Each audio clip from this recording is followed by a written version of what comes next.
All right, so I just thought I'd touch base on this a little bit as far as how ridiculously easy it is doing these wheel bearings on this 2015 Edge Sport, the Dirty Duchess. And pretty much you just pull the caliper bracket, hang your caliper up out the way, blast off your axle nut, and then the factory service manual, well, pull the rotor.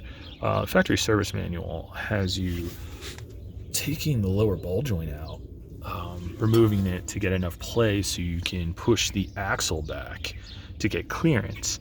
The reason they do that is technically these bolts are one-time use. But screw that noise.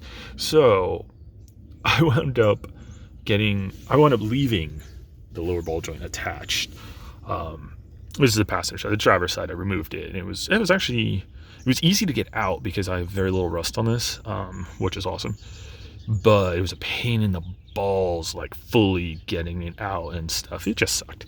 So I was like, maybe I can do it without messing with it, and you can.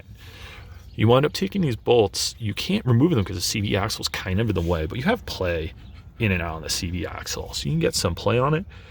But you can get behind it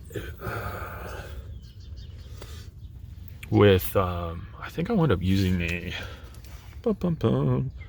this is actually a wobble extension. Yeah, watch, this socket's gonna go flying. Oh, there we go.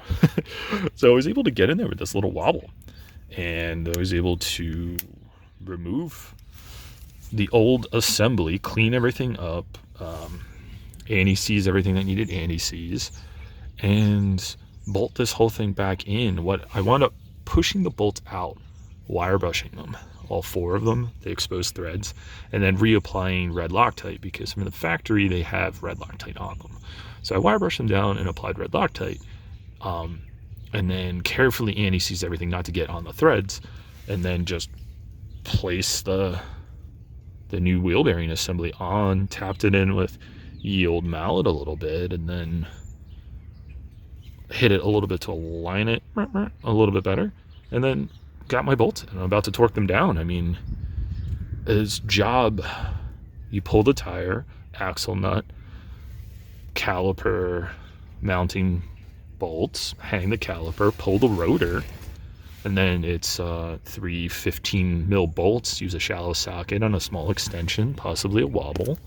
It's 4 of them, and then you can just beat off the old assembly, clean everything up, Loctite your shit, anti-seize, bolt on your new assembly. It was really, really awesome. I mean, I didn't want to jinx myself with anything, but it's fucking really easy. And apparently on this vehicle, all 4 corners are the same wheel bearing assembly, which I thought was kind of interesting. But being all-wheel drive, I mean, it makes sense. So if I have to do it to the rears, it's a very similar process, and I may be able to do the same shortcut. That's all.